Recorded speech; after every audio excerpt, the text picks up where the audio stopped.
படும் மொக்க பிரதர், படும் மொக்க. இந்த படத்தை தடை பண்றதுதான் சார் ரொம்ப நல்லது. ஜனநாயகம் வராதுக்கு வந்ததுக்கு ரொம்ப நல்லாவே இருந்துச்சு. தடை பண்ணிருங்க இந்த படத்தெல்லாம். ஏன் என்னாச்சு? பார்க்க முடியல. ரொம்ப மோசமா இருந்துச்சு. நம்ம எல்லாருமே இப்படி சொல்றீங்க. இருக்கிறதானே சொல்ல முடியும். இல்ல தூக்கம் வருது, பயங்கர தூக்கத்துல வந்து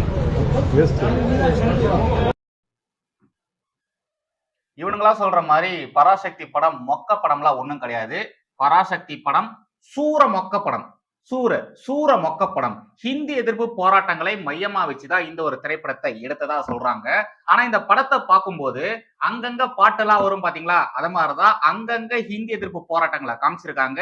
ஹிந்திக்கு எதிராக போராட்டம் பண்ற மாதிரியான காட்சிகளை காமிச்சிருக்கானுங்க. சரிங்க, அது கூட பரவாயில்லங்க. காட்டுற அந்த 4-5 சீனையாச்சும் ஒழுங்கா நடந்த வரலாற அப்படியே காமிச்சிருப்பாங்களான்னு பார்த்தா அதுவும் கிடையாது. எப்படி இந்த திமுக காரணங்க மத்திய அரசு திட்டங்களுக்கு ஸ்டிக்கர் ஒட்டிட்டு திரிவானுங்களோ, அதே மாதிரி இங்க நம்ம தமிழகத்துல நடந்த ஒரு சில விஷயங்களுக்கு காரணம் நாங்க மட்டும்தான், நாங்க இல்லைன்னா இங்க எதுவுமே நடந்திருக்காது அப்படின்ற மாதிரி கூச்சமே படாம ஸ்டிக்கர் ஒட்டிட்டு இந்த திரைப்படத்தை எடுத்திருக்கானுங்க. எல்லாருக்கும் நல்லாவே தெரியும் 2026 சட்டமன்ற தேர்தலுக்காக தான் இந்த குப்பை ஸ்கிரிப்ட திரைப்படமா எடுக்கணும்னு இவனுங்க எல்லாருமே துடிச்சானுங்க.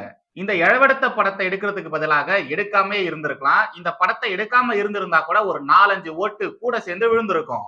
இப்ப பாருங்க, ஹிந்தி எதிர்ப்பு போராட்டங்கள்ல இந்த திமுக காங்கிரஸ் செய்த வேலைகள் என்னென்ன, காங்கிரஸ் அந்த காலகட்டங்களில் செய்த கேடுகட்ட வேலைகள் என்னென்ன, ஹிந்தி எதிர்ப்பு போராட்டத்துல ஈவேராவின் பங்கு என்ன, திமுக ஒட்டிய ஸ்டிக்கர்கள் என்னென்ன, ஈவேராவோட தீக அமைப்பிலிருந்து அண்ணா பிரிந்து ஏன் திமுகவை உருவாக்குனாரு, அவரு தனியா ஒரு கட்சியை உருவாக்குனதுக்கு அப்புறமா திகாவிற்கும் திமுகவிற்கும் என்ன மாதிரியான சண்டைகள் வந்திருக்கு, அண்ணா உருவாக்குன கட்சி எப்படி கருணாநிதி கையில வந்தது, கருணாநிதி கையில வந்ததுக்கு அப்புறமா திமுகன்ற ஒரு கட்சி என்னவா உருமாறி இருக்கு அப்படின்ற மாதிரி ஏகப்பட்ட விஷயங்களை இந்த மக்கள் இப்ப இருக்கக்கூடிய இந்த ஜென்சி பசங்க தேடி படிக்க ஆரம்பிச்சிருக்காங்க.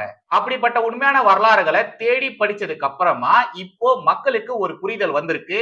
காங்கிரஸ் எப்பேற்பட்ட கட்சி, திமுக எப்பேற்பட்ட கட்சி, கருணாநிதி அவர்கள் எப்பேற்பட்ட தலைவர் அப்படின்ற ஒரு புரிதல் இப்போ மக்களுக்கு வந்திருக்கு.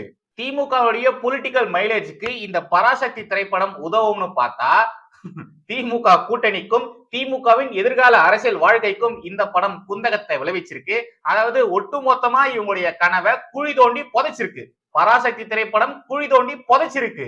இப்போ உங்களுக்கு ஒரு குட்டி கிளிப்பிங் போடுறேன். அந்த ஒரு குட்டி கிளிப்பிங்க ஃபுல்லா பாருங்க. ஒரு 40 to 50 செகண்ட்ஸ் தான் இருக்கும். அந்த கிளிப்பிங்க ஃபுல்லா பாருங்க. அப்போதான் நான் என்ன சொல்ல வரேன் அப்படின்றது உங்களுக்கு புரியும். இப்போ இது 1965 நடந்துச்சுன்றாங்க, பொள்ளாச்சி சம்பவம்ன்றாங்க. உண்மை சம்பவம் பார்த்தா காங்கிரஸ் இவ்வளவு பெரிய அட்டூழியத்தை பண்ணிருக்கான்னு எனக்கு கேள்வி வருது. நான் அரசியல் பேசல, இவன் காட்டுறது பார்த்தா சொல்றேன். அவ்வளவு பெரிய அட்டூழியத்தை பண்ணிருக்காங்க. படத்துல அவ்வளவு கொடுமையா சாகடிக்கிறாங்கன்னா அதுக்கு ஆர்டர் கொடுத்திருக்காங்க. இவ்வளவு சுதந்திரம் வந்து அந்த காலத்துல இருந்த தமிழ்நாடு காங்கிரஸும் கொடுத்திருக்கு, இந்தியன் காங்கிரஸும் கொடுத்திருக்குன்றாங்க. ஆனா மொழிக்கு போராடினது இவங்கன்றாங்க. இன்னைக்கு இருக்கு நம்ம அரசியல் பேசல, அன்னைக்கு எதிரின்றாங்க, இன்னைக்கு ஒன்னா இருக்காங்க. யாரு நல்லவங்க யாரு கெட்டவன்னு புரியல. படம் கரெக்ட் ஆகல. நிறைய பேர் மொபைல் தான் யூஸ் பண்ணாங்க. நெகட்டிவ் ஆகலன்னா ஒரு வன்முறை காட்சி காட்டுறீங்க, இவ்வளவு கொடுமை பண்ணான்னு காட்டுறீங்க. பண்ணது யாருன்னு உங்களுக்கு தெரியும். அவங்களோட தான் நீங்க இன்னைக்கு ஒன்று இருக்கீங்க. நான் தப்பா சொல்லல, அரசியல் பேசல. ஏன்னா படத்தை பார்த்தா எல்லாமே தெரியும். நான் அதான் திரும்ப சொல்றேன், 1965 யார் சீஃப் மினிஸ்டர் பார்த்தா காங்கிரஸ். நான் அப்படி தட்டி பார்த்தேன் யாரா இருப்பாங்க, ஏன்னா நமக்கு தெரியாது. இவ்வளவு கொடுமை பண்ணிருக்காங்களான்னு பார்த்தா அவங்களுக்கு எதிர ஓட்டு போனன்ற எண்ணத்துல வெளியே வந்துட்டேன் நிஜமா. இலை யாரு நீ, உண்மையை சொல்லி யாரு நீ? அரசியல் பேசலன்னு சொல்லி போட்டு எல்லாத்தையும் பேசிட்டேயா நீ? இந்த படத்துல இன்னும் ஏகப்பட்ட கூத்துகள்லாம் நடந்திருக்கு. அதை இன்னும் தெளிவா சொல்றேன். இந்த வீடியோவை ஃபுல்லா பாருங்க. எப்பொழுதும் எதிராசன் வடிவழகு என் இதய தொழுதால் இல்லை எனக்கெதிர் இல்லை எனக்கெதிர் இல்லை எனக்கெதிரே. ஸ்ரீமதே ராமானுஜாய நமஹா. இனர்ம தேசியவாதிகள் அனைவருக்கும் வணக்கம் அண்ட் ஜெய் ஸ்ரீராம். தமிழ் சின்ன திரையில இந்த சீரியஸ்ல எல்லாம் பாத்தீங்கன்னா சேத்தன் சொல்லி ஒரு நடிகர் இருக்காரு. அவர் இந்த மர்மதேசம் சீரீஸ்ல விடாது கருப்பு அப்படின்ற ஒரு சீரியல்ல ராஜேந்திரன் அப்படின்ற ஒரு முக்கியமான கதாபாத்திரத்துல நடிச்சிருப்பாரு. அவரு இந்த படத்துல, இந்த பராசக்தி திரைப்படத்துல அண்ணாதுரையா வருவாரு. அவர் வரக்கூடிய அந்த சீன்ஸை நீங்க பராசக்தி படத்தினுடைய ட்ரைலர்ல பாத்திருப்பீங்க. நான் ஃபர்ஸ்ட் அந்த ட்ரைலர்ல முக்கியமா அந்த சீன்ஸ் எல்லாம் பார்க்கும்போது, ஆஹா, இந்த சுதா கொங்கரா கேஸ்டிங்ல எல்லாம் பக்காவா பண்ணிருக்காங்க போல இருக்குது, எல்லா கேஸ்டிங்கும் சூப்பரா இருக்கும் போலியே, ஒவ்வொரு கேரக்டரும் நின்னு பேசும் போலியே அப்படின்ற மாதிரி நான் நினைச்சேன். என்ன மாதிரியே நிறைய பேர், உங்கள நிறைய பேர் நினைச்சிருப்பீங்க. ஆனா படம் பார்க்கும் போதுதான் தெரியுது, என்டையர் பிலிம்ல சேத்தன் கேரக்டர் இருக்கு பாத்தீங்களா, அவர் நடிச்ச அந்த அண்ணாதுரை கேரக்டர் இருக்கு பாத்தீங்களா, அது மட்டும் தான் பக்காவா ஆப்டா பொருந்திருக்கு. மிச்சம் எல்லாமே சக்கரை பொங்கல்ல ரசத்தை ஊட்டி பசஞ்ச மாதிரி தான் இருக்கு. இன்க்ளூடிங் சிவகார்த்தியன் கேரக்டரா இருந்தாலும் சரி, ஜெயம் ரவி கேரக்டரா இருந்தாலும் சரி, அதர்வா கேரக்டரா இருந்தாலும் சரி, அந்த ஹீரோயின் அவங்களுடைய கேரக்டரா இருந்தாலும் சரி, இவங்க எல்லாருமே அப்படிதான் இருக்காங்க. உண்மையாலேயே சக்கரை பொங்கல்ல ரசத்தை ஊத்தி பசஞ்ச மாதிரி தான் இருக்காங்க. அதுலயும் கருணாநிதி, இந்திரா காந்தி இவங்க 2 பேரை ரெப்ரசென்ட் பண்ற மாதிரி ஒரு 2 கேரக்டரை கொண்டு வந்திருப்பாங்க. ஆமா, சுதா கொங்குரா, உனக்குலாம் மனசாட்சி இருக்காமா? உனக்குலாம் மனசாட்சி இருக்காமா? இந்த லட்சணத்துல இந்த சுதா கொங்குரா, பாலா, மணிரத்னம் இவங்க கிட்ட எல்லாம் ஏடியா வேற வேலை பார்த்திருக்கு. சத்தியமாங்க, கருணாநிதியா நடிக்கிறதுக்கு நான் ஒருத்தனை இறக்கிருக்கேன்னு இறக்கிருக்காங்க பாருங்க. நீங்களே இந்த மூஞ்சிய பாருங்களேன். இந்த மூஞ்சியும் மகரையும் பாடி லாங்குவேஜும் இதெல்லாம் கருணாநிதியா? இதெல்லாம் கருணாநிதியா? உங்களுக்கே நல்லாவே தெரியும், எனக்கும் திமுகவுக்கும் சுத்தமா செட்டே ஆகாது. என்னதான் 1008 கருத்து வேறுபாடுகள் அரசியல் ரீதியில இருந்தாலும் நானே சொல்றேன் கருணாநிதி அவர்கள் பாக்குறதுக்கு உண்மையாலேயே நல்லா தான் இருப்பாரு.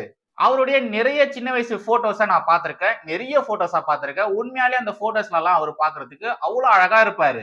அரவிந்த் சுவாமி மாதிரி இல்லைனாலும் அட்லீஸ்ட் ஆவரேஜா வச்சு இருப்பாரு. ஏமா சுதா, நான் பீரியட் பிலிம் எடுக்க போறேன்னு சொல்லிட்டு ஒட்டுமொத்த கவனத்தையுமே நீ செட்ல மட்டும் வச்சிருந்தா எப்படி? இத மாதிரி காஸ்டிங்ல எல்லாம் வைக்க மாட்டியா? காஸ்டியூம்ஸ் எல்லாம் நீ பார்க்கவே மாட்டியா? பிலிம் செட்டு மேல இருந்த கவனத்தை கொஞ்சம் காஸ்டிங்லயும் காமிச்சிருக்கலாம், கொஞ்சமாச்சும் காமிச்சிருக்கலாம். கருணாநிதி காஸ்டிங்க தான் இப்படி குழப்பி வச்சிருக்காங்கன்னு பார்த்தா, இந்திரா காந்தின்னு சொல்லி ஒரு கேரக்டரை கொண்டு வருவாங்க பாருங்க. தீஞ்சி டயர உருட்டிட்டு வந்து நிப்பாட்டி வச்சு, இதான் இந்திரா காந்தி, இவங்க தான் இந்திரா காந்தி அப்படின்ற மாதிரி நம்ம கண்ணு முன்னாடி நிப்பாட்டி வச்சிருக்காங்க. ஏமா சுதா கொங்குரா, உண்மையா சொல்லு, நான் யார்கிட்டயுமே சொல்ல மாட்டேன், உண்மையா சொல்லு, நீ சைலண்ட் சங்கி தானே? சொல்லு, கூச்சப்படாம சொல்லு, நான் யாருக்கும் சொல்ல மாட்டேன், நீ சங்கி தானே? ஏன் நான் அப்படி கேக்குறேன்னா, இந்த பாஜக காரங்க கூட இந்திரா காந்தி மேல இம்புட்டு வன்மத்தை கொட்டுனது கிடையாது. ஆனா நீ காமிச்சிருக்க பாரு, இந்திரா காந்திய பாருங்கன்னு ஒன்னத்தை காமிச்சிருக்க பாரு. சத்தியமா சொல்றேன், நீ சங்கிதான், சைலண்ட் சங்கிதான். சேம் கருணாநிதி கேரக்டருக்கு என்ன சொன்னேனோ அதே தான் இங்கேயும் சொல்றேன். இந்திரா காந்தி கேரக்டருக்கும் அதே தான் நான் சொல்றேன். 1008 கருத்து வேறுபாடுகள் எனக்கும் காங்கிரஸ்க்கு இருந்தாலும் இருக்கு. அது என்ன இருந்தாலும் இருக்கு, உண்மையாலே நிறையவே இருக்கு. அப்படிப்பட்ட என்னாலேயே ஏத்துக்க முடியலையே, இவங்க தான் இந்திரா காந்தி நீ சொல்ற இல்லையா, அதை எங்களால ஏத்துக்கவே முடியலையே, என்னால ஏத்துக்கவே முடியலையே. முன்னாள் பாரத பிரதமர் இந்திரா காந்தி அம்மையார் பாக்குறதுக்கு எவ்வளவு அழகா இருப்பாங்க தெரியுமா? நாம எல்லாருமே அவங்கள அயன் லேடின்னு சொல்லுவோம். ஏன் அப்படி சொல்லுவோம்? அவங்க எடுத்த டிசிஷன்ஸ், மேல் டாமினேஷன் இருந்த பொலிட்டிக்கல் ஃபீல்டுல ஒரு உமனா அவங்க ஏகப்பட்ட விஷயங்கள் செஞ்சிருக்காங்க. அதுவும் நிறைய போல்டான டிசிஷன்ஸ் எடுத்திருக்காங்க. அதனால நாம அவங்கள அயன் லேடின்னு சொல்லுவோம். ஆனா இந்த படத்துல இந்திரா காந்தின்னு சொல்லி ஒரு கேரக்டர் கூட்டிட்டு வருவாங்க பாருங்க, போனா நடந்து போவோம் பாருங்க, போனா நடந்து போற மாதிரி அந்த கேரக்டர் நடந்து போகுது. உண்மையாலேங்க உங்களுக்கு டைம் இருந்தா அந்த படத்தை போய் பாருங்க. நான் என்ன சொல்றேன் அப்படின்றது உங்களுக்கு கண்டிப்பா புரியும். பாஜக எம்பி கங்கனா ராணாவத்னு ஒருத்தவங்க இருக்காங்க. அவங்க நடிகை, டைரக்டர், ஓகேவா? அவங்க 2025 லாஸ்ட் இயர் பாத்தீங்கன்னா எமர்ஜென்சின்னு சொல்லி ஒரு படத்தை எடுத்திருந்தாங்க. இந்திரா காந்தி அவர்களுடைய ஆட்சி காலகட்டத்தில் நடந்த அந்த கருப்பு பக்கங்களை குறித்தான ஒரு திரைப்படம் தான். அந்த படத்துல கங்கனா ராணாவத் அவர்கள் இந்திரா காந்தியாவே நடிச்சிருப்பாங்க.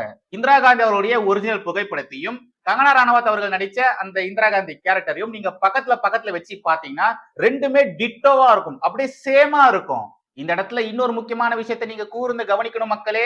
பாஜக எம்பி கங்கனா ராணாவத், ஓகேங்களா, அவங்க இந்திரா காந்தி பத்தி ஒரு படத்தை எடுக்கிறாங்க. அந்த படத்துல உண்மையாலேயே இந்திரா காந்தி அவர்கள் எப்படி இருப்பாங்களோ அப்படியே காமிச்சிருப்பாங்க. ஒரு படி மேல சொல்லணும்னா கங்கனா ராணாவத் அவர்கள் இந்திரா காந்தியாவே வாழ்ந்திருப்பாங்க. நம்மள மாதிரிதான் அவங்களுக்கும் இந்திரா காந்தியை கண்டா பிடிக்காது, காங்கிரஸை கண்டா பிடிக்காது.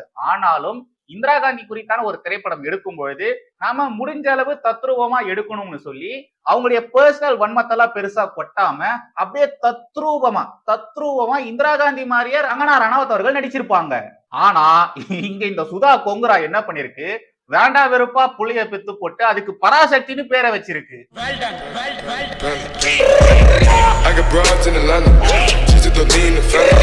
துல்கர் சல்மான் இருக்கார் இல்லையா, அவரு இது வரைக்கும் எந்தெந்த திரைப்படத்துல நடிக்க முடியாதுன்னு சொல்லி வெளியே வந்தாரோ அந்த திரைப்படங்கள் எல்லாமே அட்டு பிளாப் ஆயிருக்கு. தக் லைஃப், இந்தியன் 2, அப்புறம் இந்த படம், இந்த பராசக்தி படம், இந்த படத்தெல்லாம் துல்கர் சல்மான் வேணான்னு சொல்லி ரிஜெக்ட் பண்ணது. ஓகேங்களா, ரிஜெக்ட் பண்ண ஸ்கிரிப்ட் தான் இது எல்லாமே. அந்த மனுஷன் ரிஜெக்ட் பண்ணும்போதே இவங்கெல்லாம் உஷாராக வேண்டாமா? இது எப்பேற்பட்ட திரைப்படம்னு இங்க இருக்கக்கூடிய நடிகர்களுக்கு அது புரிய வேண்டாமா? ஜெயம் ரவிக்கு, அதர்வாக்கு, சிவகார்த்திகேயனுக்கு இவங்களுக்கெல்லாம் அது என்னன்றத புரிய வேண்டாமா? பாருங்க, இப்ப அந்த மனுஷன் நினைச்ச மாதிரி இந்த படம் ஒரு பெரிய டிசாஸ்டரை தான் சந்திச்சிருக்கு. முன்னாடியே சொன்ன மாதிரி இந்த பராசக்தி படம் மொக்க படம்லாம் ஒண்ணும் கிடையாது.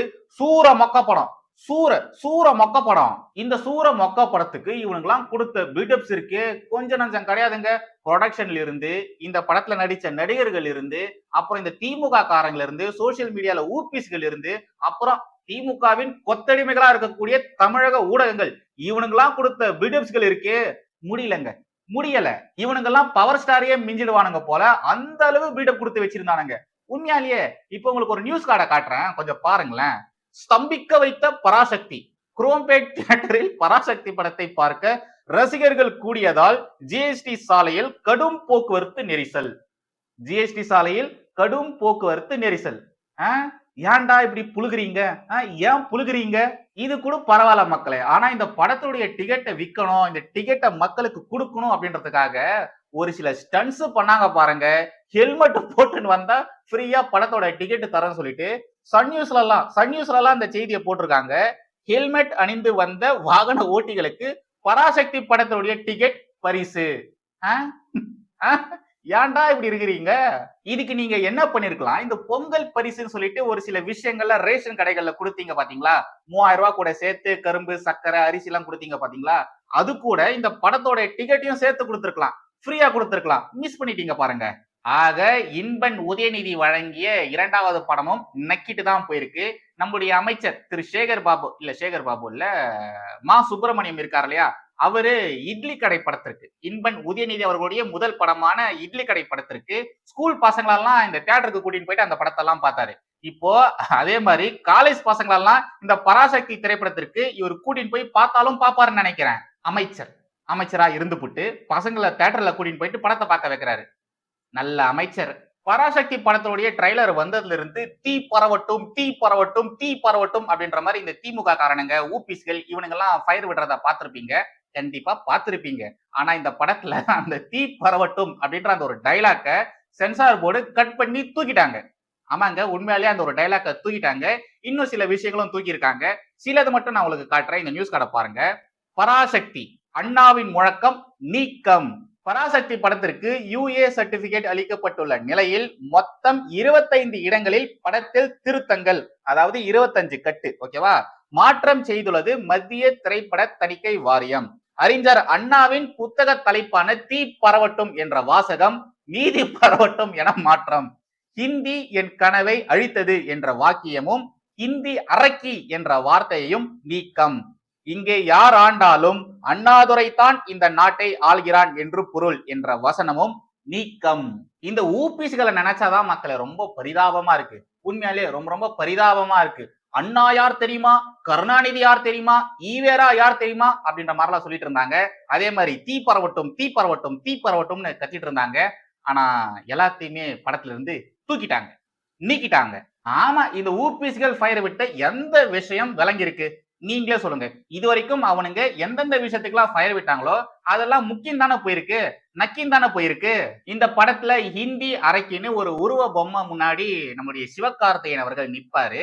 அந்த ஹிந்தி அரக்கி யார் தெரியுங்களா? நான் உங்களுக்கு சைட்ல போடுறேன் பாருங்க. யார் தெரியுங்களா? Yes, you are right. Indira Gandhi அவர்களை தான் இவங்க ஹிந்தி அரக்கின்னு இதுல காமிச்சிருக்காங்க.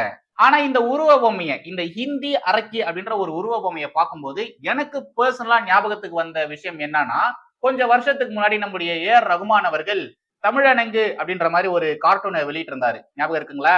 அந்த 2 இமேஜையும் நான் உங்களுக்கு காட்டுறேன், நீங்களே பாருங்க. ரெண்டுமே ஒரே மாதிரி இருக்கும். ஆனா பாவீங்களா, இந்தி அரக்கின்னு சொல்லிவிட்டு தமிழனங்கு கார்ட்டூனை காமிச்சிருக்கீங்க.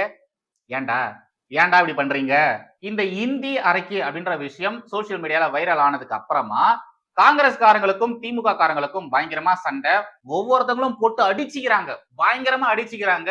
அந்த படத்துல வந்த கேரக்டர்ஸ் எல்லாம் இருக்கும் இல்லையா, கருணாநிதியோடைய கேரக்டர், மற்ற ஊபிஸோடைய கேரக்டர், அதெல்லாம் காட்டிட்டு காங்கிரஸ்காரங்க கலாய்க்கிறாங்க. அதுக்கப்புறம் இந்த திமுக காரங்க என்ன பண்றாங்க, ஊபிஸ்கள் என்ன பண்றாங்க, காங்கிரஸ் செய்த விஷயங்கள் அதை எல்லாத்தையுமே சொல்லி காங்கிரஸை போட்டு அடிச்சிட்டு இருக்காங்க. எங்க ஒரு விஷயத்தை நீங்க மறந்துட்டீங்க. நீங்க 2 பேருமே கூட்டணியில இருக்கீங்க. ஓகேங்களா? இப்ப வரைக்கும் காங்கிரஸ் தாவேகா கூட கூட்டணிக்குள்ள போகல. இன்னும் போகல. இப்ப வரைக்கும் நீங்க கூட்டணியில தான் இருக்கீங்க. கூட்டணியில இருக்கும் போதே இப்படி ஏன் அடிச்சுக்கிறீங்க? நம்முடைய சென்சார் போர்டு பராசக்தி திரைப்படத்துக்கு கிட்டத்தட்ட 25 கட்டு கொடுத்திருக்காங்க. 25 கட்டு கொடுத்திருக்காங்க. நிறைய இடங்கள்ல டயலாக்ஸ மியூட் பண்ணிருக்காங்க. அதுல ஒரு முக்கியமான டயலாக் குல்கின்னு சொல்லி ஒரு டயலாக் வரும். அந்த டயலாக்க மியூட் பண்ணிருக்காங்க. ஆக்சுவலா இந்த சுதா கொங்கரா இருக்காங்க இல்லையா, இவங்களே தெலுங்கு தான். ஆனா இவங்க தெலுங்குக்காரங்களை கேலி கிண்டல் பண்ற மாதிரி குல்டி அப்படின்ற அந்த ஒரு மோசமான வார்த்தையை திரைப்படத்துல வச்சிருக்காங்க. அதை சென்சார் போர்டு மியூட் பண்ணிட்டாங்க. கடைசியாக பரமபதம் கேம்ல வர ஏணி மாதிரி இந்த பராசக்தி திரைப்படம் நம்மள அப்படியே தூக்கின்னு போய் மேல உட்கார வைக்கும், உச்சத்துல நம்மள உட்கார வைக்கும் அப்படின்ற மாதிரி இந்த திமுக காரங்களா நினைச்சாங்க. ஆனா அதே பரமபதம் கேம்ல 96, 97 இந்த கட்டத்துல பாத்தீங்கன்னா ஒரு பெரிய பாம்பு இருக்கும். அந்த பாம்பு கிட்ட கொத்து வாங்கினா ஆரம்பிச்ச இடத்துக்கே நம்ம வந்துருவோம். அத மாதிரி இந்த திமுக பாத்தீங்கன்னா இந்த பராசக்தி திரைப்படத்தின் மூலியமாக ஆரம்பிச்ச இடத்துக்கே கீழே வந்திருக்காங்க. மக்கள் கலாய்க்கிறாங்க, திமுகவுடைய கூட்டணி போட்டு போலன்னு பொலகுது, எங்க கூட இருந்து எங்களே போட்டு நீங்க அடிப்பீங்களா அப்படின்ற மாதிரி திமுக கூட்டணிக்குள்ள ஏகப்பட்ட சண்டைகள் வந்திருக்கு. ஆக மொத்தத்துல இந்த பராசக்தி திரைப்படம் எங்களுக்கு இந்த திமுக காரங்களுக்கு பெரிய அடியை கொடுத்திருக்கு, பலத்த அடியை கொடுத்திருக்கு. திரைப்படத்துடைய வசூலும் சரி, அரசியல் ரீதியிலும் சரி, கூட்டணியிலும் சரி, எல்லா இடத்துலயுமே இவங்க பயங்கரமா அடிதான் வாங்கியிருக்காங்க. இந்த குப்பை ஸ்கிரிப்ட பராசக்தின்னு சொல்லி எடுக்காம ஆல்ரெடி எடுத்த பழைய பராசக்தி திரைப்படம் இருக்கு இல்லையா, அந்த படத்தை நீங்க ரீரிலீஸ் பண்ணிருக்கலாம். ரீரிலீஸ் பண்ணிட்டு போயிருக்கலாம்.